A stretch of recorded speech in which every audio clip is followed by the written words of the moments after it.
When the world feels so disconcerting, it's hard to even envision what the next 2 months will look like.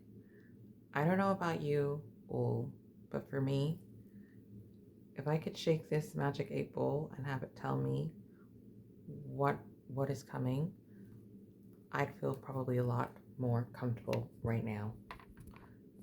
Between socio-political contexts, anti-immigration rhetoric here in the UK, job instability, rising cost of living, is there anyone who's truly feeling secure right now?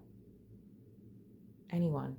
It's not just financial, it's safety, it's humanity, it's all of these things. And I want to talk about where I'm at. I really just want to kind of process, reflect as I come up to having to decide whether or not my little one should go into mainstream school. And as that decision seems further and further away from my truth and what I would like and what I want, I'm finding myself wishing and hoping for a simpler life.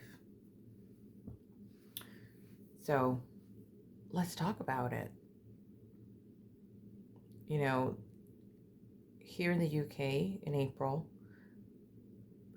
as parents, those of us whose children may just be starting mainstream school will be receiving our acceptance letters into these schools of our choosing within our local authority areas.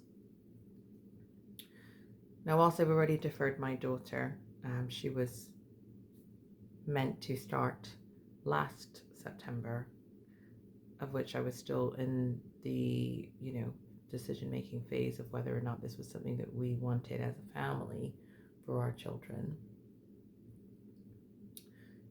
I knew that this year I would not be able to wait on the decision any longer. I had to make a decision.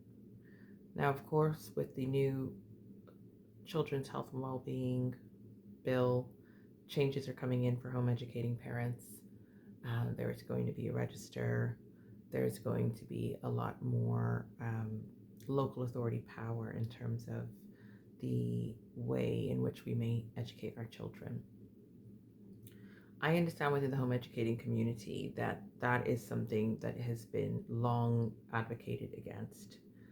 However, for myself, having been a home educated child whose parents, family, the people I was raised with never, or after a time, just kind of stopped engaging in education with us.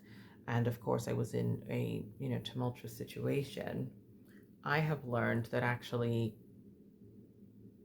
I think safeguarding is important, but I also understand that the average home educating family, if anything, they absolutely care so much about their children, and that is why they've often chosen to go down this path of home education. So, with the world the way that it is, I don't see how many parents still are failing business as usual, because it is not business as usual. On top of the many reasons that I already have,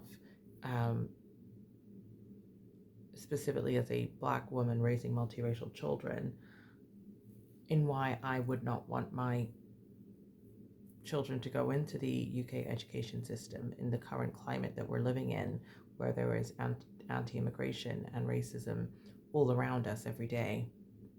And I see this within my own role within higher education. I don't think that this is something that I can remain on the fence about any longer. I need to make a decision, and that decision is becoming harder and harder as we struggle to envision the landscape of even the next 3 months, with wars around us and the UK government, determining what our future is going to look like with immigration and anti-immigration, and what happens in those circumstances. if everything, goes in the direction it seems that we're going as a country and as a world. All I will say is right now it feels like scary times. And whilst I understand this idea of we have to live our lives, we have to, we can't focus too much on these things. I think some people are privileged enough, or at least the people around me are privileged enough, or have been for a long time, to not have had to consider these things. And that's a whole other video, which we can touch on another time. But in terms of where everyone is at, please comment. Let me know. Are you feeling? Am I imagining this? Is does it feel like there is some sort of new world just around the corner? Are things destabilizing as we know it? Is life as we know it about to change? And if it is about to change, well, I suppose my decision to home educate may be a decision that is either taken out of my hands or something that just becomes the norm. So we'll see where we are with that. But until then, stay regal in real life. Thanks for tuning in. Please like, comment, and subscribe if this resonates with you. I'd love to know where everybody else is at, because sometimes I feel like I am seeing the world through a completely different lens to the people around me, and I don't think that we can any longer just call this hypervigilance or anxiety. I think the reality is clear. We are facing unprecedented times, and we thought the pandemic was unprecedented times. And I think that really just psychologically has allowed us to look at things in a way that we never would have considered before that time. But I almost think that we thought that was bad. But I'm very intrigued to see where we'll be at by the end of this year. Something's in the air. That's all I'm going to say. Anyway, take care. Bye.